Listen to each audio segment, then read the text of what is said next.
kithruok kod nek kabende nyakora Mgajwang' skul no lor gi sani wa miler mar wachno kabende mago mag samo osebedo katimore pacho ka jatend piny Kenya William Ruto ramo ni poro dhi mbele gi golo chiwo e kanisni kabende nyakora Mgajwang' wang'iyo ni moimo timore Garissa e twak makawuono Maratil George Bati dhi bedo kanyo gi wende kamoting'o George Omamba MCA North Kanyamkago kachiel gi Edward Owuor ma en majority leader kata jatend kweth modhuro e od bura ma county ma Migori. Tungni osebede county ma Migori en twak ma bende koro watero kana motes ni grassroots wang'iane na entang'o matimore e Migori county ang'o mosebedo kakelo chochni mosebedo kwaneno kagi kacha magi duto Baritikelo ni chenro no Maratil e twak modhi bedo go bang' weche manyien kaka pile arwako pache lai marote machuok en ari adek kauchano no kabini wantie live Facebook Ramogi TV ke imbui mar kachiel gi Ramogi TV Kenya mbui mar YouTube magi thuon weche. We are asking the public and the government the nuisance are we safe because if students of Form 4 who has been registered for KCSE can die in such a way. Poden kuyo ne anyuola mar skul sekondar Maramba Boys kama jopuonjre ariyo nyotho e dag taka mar chuo kasani bende skul no olor apoya. Ji auchiel otho kama moko ang'wen do hinyruok kaluwore gi monj mar kweth mar Al-Shabaab e gweng' Mahagadira Garissa. Let me tell you, tutamwaibisha shetani. Shetani hawezi kutuzuia kujenga nchi yetu ama kujenga makanisa zetu. Kanisni medorido chike mag tawo josiasa kik chid altar ka jatend piny to oramo ni ok obi weyo solo e kanise.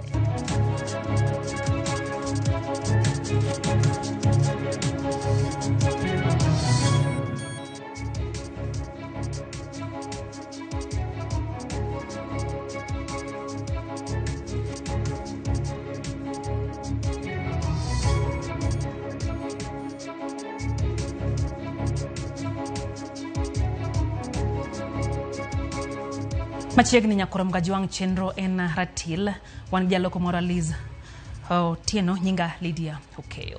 Skul sekondar Maramba Boys koro lora poya bang' masira manyotimore e skul no kama jopuonjre ariyo ma klas 12 nyotho e bugo mar taka mawuok e cho kata septic tank manyosienyore.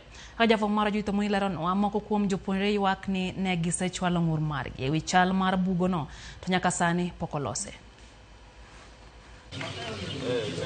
Otieno ma piny orugo Jumapil obedo mapek ne jopuonjre, jopuonj kachiel kod jonyuol e skund yawuowi Maramba manie kaunti ma Siaya. Ma kuyo ma okel kod tho mar jopuonjre ariyo mag klas 12, Ryan Otieno kod David Awinda giwito ngimagi bang' bugo mar Dag Minyaga sienyore kendo podho kodgi. Mchana tumekuwa na Eddie Games Day. Tukakaniambia nakuja chuoni, mimi nikaenda darasani. Sasa hapo ndio tukachana, mimi kufika darasani na sketi wameanguka hapo ndani. Tukakimbia kurudi kufika. Sikuwa ameshazama. Tena ni mmoja karisafisa karudi juu. Tena karudi sasa ndio slap tena ilianguka kwa karudi tena chini kabisa.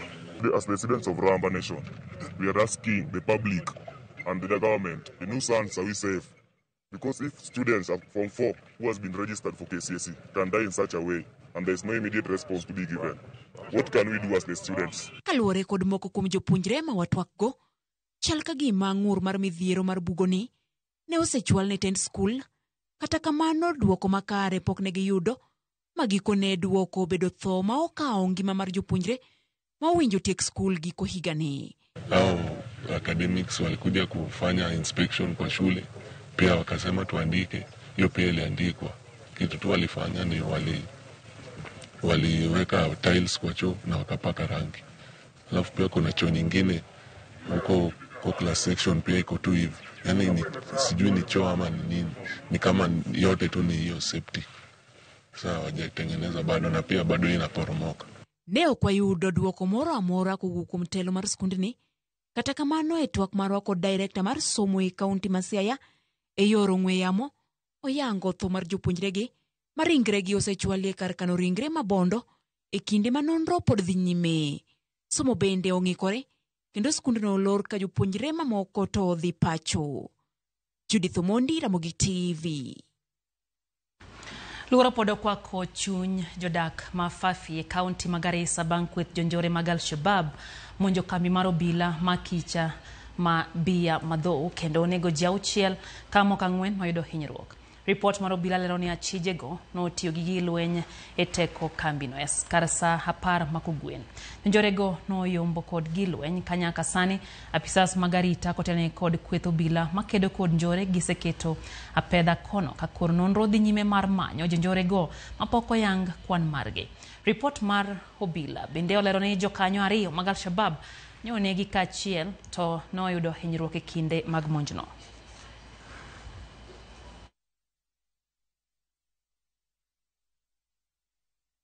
Kumachonya kono mgajwang duol mar pachoka NCCK medo jiwo okenge mag thiro siasa ya altar kendo neno ni jo siasa ochope kanisni mana kaka jo Kenya moko.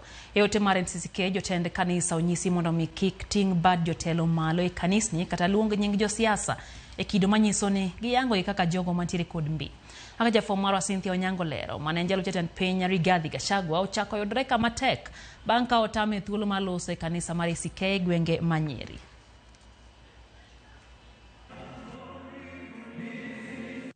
En tuak ma osebedo ka gidore mar kabende jo siasa kod jotelo mamoko nigi ratiro mar tuak e altar mar kanisni.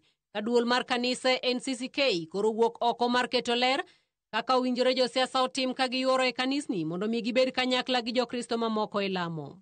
E oboke makende ma ondiki gi NCCK en ayanga ni jo siasa ibiro mana yiene gi yuoro e lamo mana kaka jolemo mamoko ma ok ong'igi gi wang' maber ma oloyo jokristo mamoko. Altar bende owene chenro mag lamo kende ma ok owene jo siasa ni tuakie ka jodolo omi ting' mar tayo jo siasa ma oyuoro e kanisni mag lamo mondo kik gidhi oko mar chik. Mana kaka nyocha osetim kod kanisa Anglican, NCCK dwaro ni jo siasa manigi dwaro mar tuak otim kamano mana oko mar kanisa ka sadaka kata chiwo maggi bende ok landi ayanga.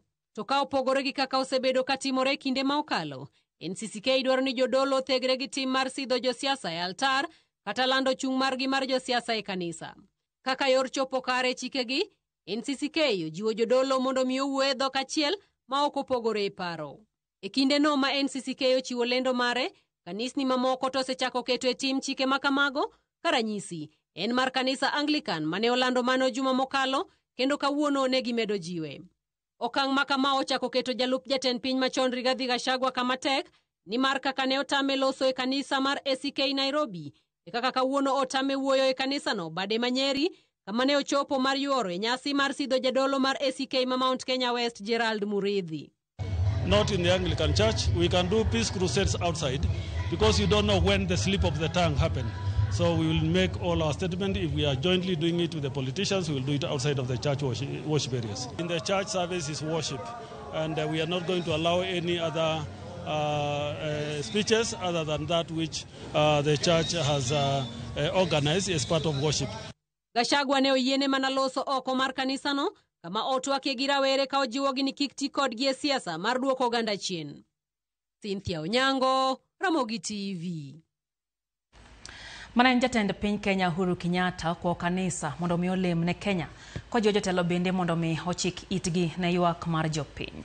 Kolose kanisa mar St Joseph Cathedral e kaunti ma Meru okoni jotelo nyaka koro chik itgi ne duond jopiny ahinya te wi ochumi kod winjruok mayande obede kind jatend piny Kenya William Ruto kod ogai mar ODM Raila Amolo Odinga. Uhuru okoni ng'ur mosebede pachoka nyalo nego chuny joket mwandu kendo oduoko piny yuto mar piny Kenya.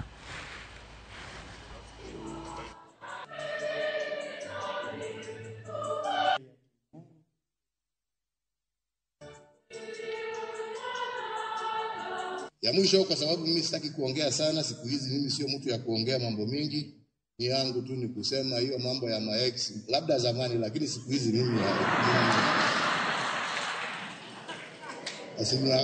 asiniangalie vile alikuwa ananiangalia mimi siko huko. Yangu ni kusema tuendelee kuombea nchi yetu ya Kenya, tuendelee kuombea viongozi wetu, sababu lazima tuombee viongozi wetu. Lakini pia tuendelee kuomba ya kwamba viongozi wetu watafungua masikio na roho zao na wasikie kilio cha wananchi ambao wanaongoza.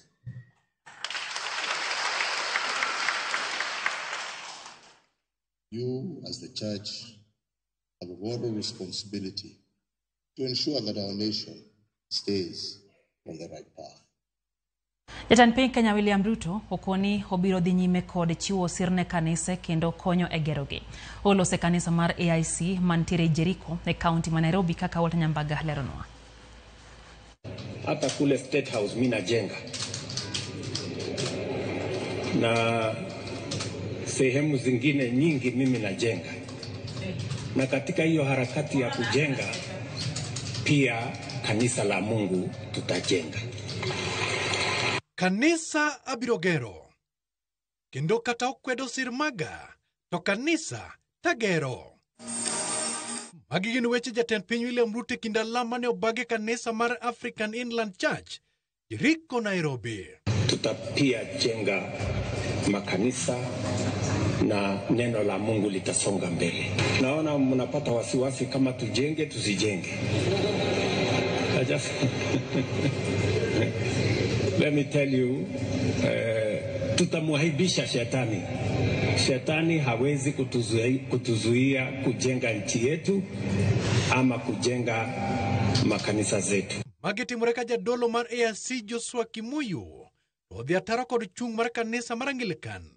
Manyocho kumo wach golo chiwo e kanisa kasto ilando gi kanyo.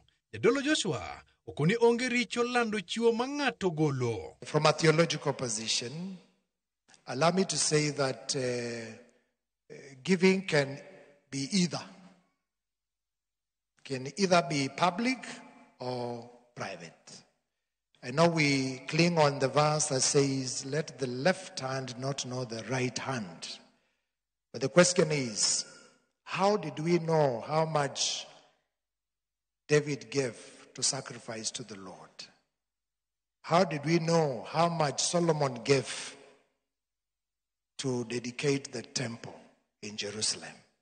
It was made public. Jatend piny bende otiyo kod thuolono mar lero ni gisani sirikande medo gero ute mag somo mag kilese 3,500 ka 500 idhi nyime kod gero gisani. My aim is to build an extra 3,005 classrooms for the children of the city of Nairobi. We have started the first 500 classrooms. They are going on in the city of Nairobi. We will continue to do that for the next 4-5 years. Ruto okone sirikande kedo motegno mar loko kit ngima kod chal mar gedo ma Nairobi e yore mag gedo mag ute. Finally, around Eastlands, we are going to build almost 40,000 housing units. Hapa Eastlands, hizo tulianzisha hapo Mbotela, tunajenga mpaka itafika ghorofa ya 26. We want to change the face of this area. Walter Nyambaga, Ramogi TV. Ikruok keti ne chenro mar manyo jokanyo mag duol matao yiere pacho ka IBC. Chenro mochan chaka yango odiochieng' makiny ka itao gi aput ma meeting mar chugo duol makamano. Jogo amanyo lemo mar jakom IBC ema kiny chako godo ka chenro no gino ni biro dhi mbele nyaka chieng' tich adek. Chenro no mar manyo jokanyo manyien mag duol matao yiere pacho ka IBC dhi chakore gi dawo dho jogo mageto lemo mar jakom duol no. Chenro madhi timore chakre wuok tich tarik 24 nyaka tich adek tarik 26 dwe ni. Mane en jakom duol mane rango kenge mag keto katiba manyien tim Charles Nyachae madhi yao pape kar sa 2 okinyi ka iluwe gi mane en jatatije mar doho Anamadi kod jochung' mamoko moriwo Abdul Kadir, Lorot H. Ramadan kod Edward Katama Ngeiwa. Chieng' tich ariyo, apudno motel negi Nelson Makanda biro dawo dho Erastus Ethicon, Francis Kissinger, Jacob Ngwele Muvengei gi Joy Brenda Masinde Mdivo. Chieng' tich adek, Lilian Wanjiku Manegene, Robert Akumu gi Sol Simiu bende biro bedo e orindi maliet ka idawo dhogi. Chenro no geto rango nyalo, lony, bidhruok kod oteku mar jogo malaro lemo mag tao yiero mapacho ka. Ji mamoko makwan gi romo 105 mamanyo lemo mar commissioners idhi chak dawo dhogi tarik 26 dwe ni nyaka tarik 24 dwe mar ang'wen. Tuo moro madichuo mahike ni ediere yangore ni hodere kar thieth ma Coast General Hospital Mombasa kamano rikoyude thieth. Jatuo no mano chopo Coast General Hospital ndalo 5 mokalo nani kod tuo mar choke kata arthritis kendo bedo ni okawo ngimane oko pod omako dhowede kod osiepe. Yangore ni notiyo kod tol mar otamba madirisha e kawo ngimane. Obila osechopo kanyo matimo nonro ka joked ne ratiro mag oganda to koro chich ni kamoro telo mar osiptal noninde tich kendo koro gidwaro mondo mi obila orure kod nonro margi. Na DCI wafanye investigation o wajue kini cha the cause of death, kwa maana hii ni hospitali, hakuna mtu vile anaweza jinyonga bila madaktari kujua. Nani anazembea kwa kazi yake. Sisi kitu ambayo yani tunaomba, we want a thorough investigation to the relevant authorities that the DCI that were here. Saa hii tunaona kwa tayari mtu amejinyonga ndani kwa kitanda yake. Sisi kitu ambayo tunataka tunamwachia polisi. Kuma kujua kana paga ngwen bang sa hachila midhiambo Chenro Enratil lero kamano kuom edokete Kaira Mogi TV hapo kwa yo mokwongo haya singo kawo moko kuom pachu kaeno ka evangelist Dan wodo mwanyisa ka chani entie koda mora nyagira Mogi TV kata wacho ni wale muru matek nikech piny Kenya dola moto Nyasaye nitiere kod jo Kenya gin kanyo gi Bishop Michael Mune kod Evangelist Charles Odero kantie Pumwani. Beano kanyo ote mar obila Shemotho obila wacho kacha nien beno sacha keno lo weche gi kendo mor mathoth. Mor gi ker mar Kenya kuom golo sir ne kanisa wacho ni kik jo Kenya ket siasa e weche mag kanisa kata wacho ni omor bende kod ker moseywe Uhuru Kenyatta wacho ni adieri ni Kenya dwaro lamo matek. No bede otima Pastor Collins Odindo. Pastor Collins wacho ni chenro chopo ne Kayole County ma Nairobi kod Dalili Nyar Kabondo mano minode. Jadolo Shem Daniel kod owadgi Steve kata kamano wacho ni mos ne ya wuowi maramba ma owito ngimagi gi masira motimore Ramba Boys en geno marwa Nyakorom Gajwang ni kony mapiyo biro wuok na jogo moyudo hinyruok. Eno bende ote mar Aluo Jakiranda wacho ni rais onego sir kanisni to moloyo do loso nwandara masori nyaka agolo muok. Erokamano ahinya kuom ote mare. No bende Lazaro Engineer Kanyambo wacho kacha ni entiere kodwa chenro maratilo dia makawuono kaeto anano kondiko kacha wacho ni weche gichopo ne yo makare. Job Jagongo intiere Eldoret kaeto be aneno kanyo ote mar Faith Mzoma mwalimu ntie Malindi wacho no yie gi Uhuru Kenyatta oluongo ni Jaden Kenyatta olamo ema konyalo reso Nyasaye mondo mi okecho piny Kenya. Ote mar Engineer na som kaduogo ayo matin ma Enratil kikidhi mabor.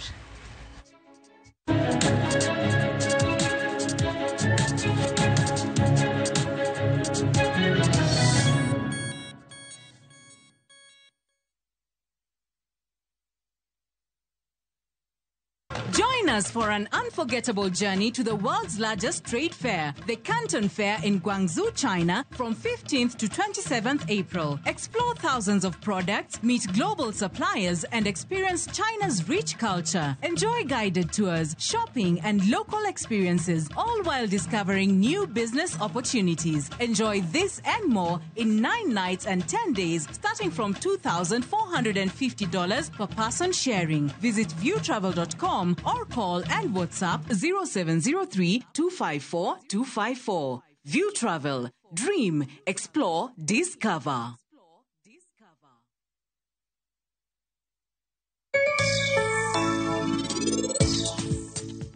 Dana, ako ini yuda mapiyo.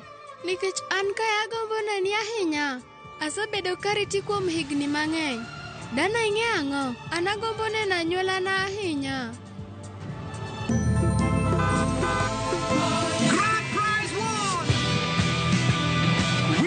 With the WRC Safari Rally 2025, Revisha and feel the road.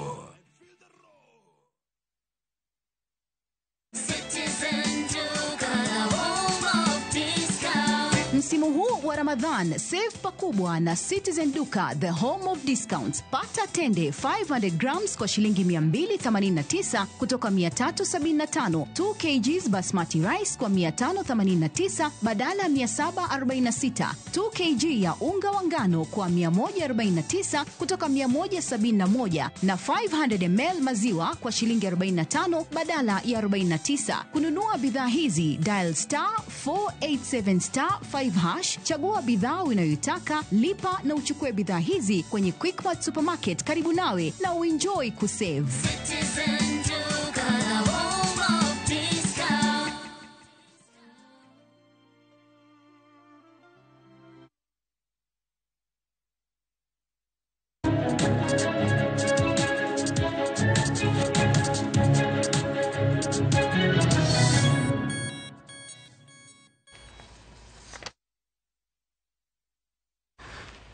Machiegni kendo nyakwaro mga jwang'e chendo ni maratil wadhi mbele gi weche manyien. Jolendo mag Ramogi Radio kod Ramogi TV mantiere kambi mar All Media Services noriwore kod jokanyo mag kanisa mar Lejo Maria e lamo mano bagi e log tich mar Lejo Maria mantiere God Kwero e sub-county Masuna West. Jolendo go kautene gi Ruth Nyajimo Nyuongo wacho ni chenro mar alam konye bedo e kanyakla gi jowinjo mar Ramogi FM kod joneno mag Ramogi TV. Milton Ochieng kod Emmanuel Ochieng bende ne onyiso morgi kuom riwore kod jokanisa mar Lejo Maria. Kweth mar kanisa Lejo Maria kotene kod papa margi Lawrence Ochieng no onyiso mor margi kuom bedo e alam kod jolendo mawuok e kambi mar All Media Services.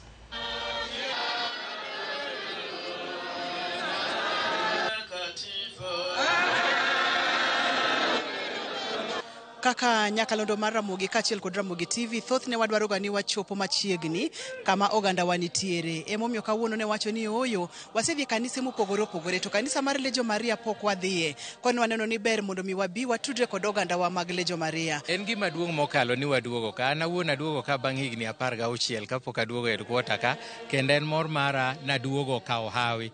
An gi yie ni ka to Hawi manaomo ka adhi dok Nairobi. Kendo achaka rwaku e tielo machielo mondo chieng' moro uchak uduogi mos wagot ka. Bedo gi ywak matek. Nikech ji mako to ilal kodgi. Joma lal kodgi ok wang'eyo. Ta wakwayo ni sirkal otemane mondo gimedi arita kabisa ne joge ma en go. Sirkal bade bo ok apani gimoro nyalo bedo matimore ma ginyalo kia ka gikawo thuolo ok nyal kawo kata jumba riyo kapok ging'eyo ni joma gimamako ji. Winjo kipenjo ni tere kadho Chieng' Emmanuel bonyiso wani mar nene kanya. Jokanyo masiro sekta mar pur e kaunti ma Homa Bay koro wuok oko ka jiwo pur mar tiyo gi mbolea maonge kwiri kata organic fertilizer. Gidwaro mar mondo mi jopur oyud keyo makare te kinde no bende girito alwora. Jafo mar kaunti ma Homa Bay Halia Beach chiwo ler kaka riwruok moro masiro sekta mar pur e kaunti no tiyo gi oniambo mar loso mbolea ma jopur tiyo godo mar bero sekta mar pur. Jolony sekta mar pur e kaunti ma Homa Bay osebedo ka jiwo pur marito alwora ka achiel kolope mipuro. Gidwaro maneno ni jopur e kaunti no yudo keyo mabup e puothegi mar konyo kedo konok mar chiemo e kor gwenge. Moko kuom riekni ma jolony sekta mar pur osebedo ka tego en tiyo kod mbolea molosi maonge kwiri moro amora kata organic fertilizer ma oketh lo kendo miyo jopur nyak malong'o e puothegi. Riwruok mok mar piny owacho maongere ni Kimberley Enterprise Limited mayudore Rodi Kopanye kachud bura ma Homa Bay Town osebedo ka jiwo pur marito alwora kama gipidhi oniambo ma gimiyo yugi ma oting'o pot rabolo, olembe ma okethore kinde mamoko ma bende gikwanyo e chirni ma oniambo chamo kasto losruok margi ema wuok mbolea ma koro jopur tiyogo e puothe. To nwachake gi program mar rita alwora wa makare. Gin gik machalo poklo mag olembe, poklo mag rabuon moyiedhi kata waru, nyanya motop, cabbages moko mineno molwar e chirogo, avocado moko mineno mobanjre go eko, maembe, machunga, wadhi wakwanyo to wakelo. Molil go wachak wagolo ng'egi go eko to wamiyo oniambo chamo e yot kucho. To koniambo sechamo to mbolea wuok kucho to seedlings be koro wagolo ka e kothe mo wagolo e market gi. To niambo ni en gi gik moko e iye kanyo. Chieth ne lach ne no ero. Kose wuok to omi 1 liter to liter achiel iriwo gi pi liter 20 ai tigo e puodho. Mbolea ni mabende gilose puothgi onge kod kwiri manyalo hinyo ngima dhano kata ketho alwora ka jopur osebedo katiyo kode e pur mar oduma, pur mag alode, kothe mamoko kaachiel kod olembe gi dwaro mar medo lowo ndhadhu manyalo konyo ji yuto margi. Wayudo ni kopidh kode oduma to oduma chiek 3 or 4% king'iye gi kikompea gi mbolea manyasani motimo chemical and en chemical free. Mbolea mawaloso ni kipidho go oduma to oduma dongo piyo. Oduma nitie gi kudni moro biluongo ni fall armyworm machamo chuny oduma cha. To seche midhi go e chuny oduma to koro kudni cha wuok. Wach mar koso chiemo cha wadwani wabed gi chiemo. Wadwani watiyo tich mar pur mok watiyo kod sum mang'eny mawuok e fertilizer mamoko minyiewo mag duka gieki. Watemo mondo wa encourage jopur mondo ti gi gik ma gin godo, gik ma yugi ma wanyalo loso through compost and organic manure. Gima wajiwo kendo rito alwora. Kaunti ma Homa Bay osebedo ka jiwo kit pur mopogore kor gwenge manyalo konyo e bero ngima jopiny kod neno ni kaunti obedo kod chiemo moromo. Ka migawo mar Kimbe Mr. Enterprise jiwo jopur mondo ket maino margi e kit pur marito alwora ma bende nyalo konyo loko ngimagi. Pur mar organic en pur maonge kod chemical, onge gi effect moro amora e lowo. Omiyo daher mar luongo jopur duto te mondo gi embrace pur mar organic. Moko kuom jopur masane timo kit pur makamano e kaunti ni wacho ni mbolea mani kod kure ni kod midhiero mathoth e weche mag pur kendo osebedo ka ketho lope magipuro, gino maduoko mijing'o mar pur chien. En pur ma ok oketh lo kendo lo osiko mana kaber. Nwakomo ma puodho mana nwang'e cham matin gunde 2 nadhi anwang'e gunde 7. Alia Beach, Ramogi TV, Homa Bay.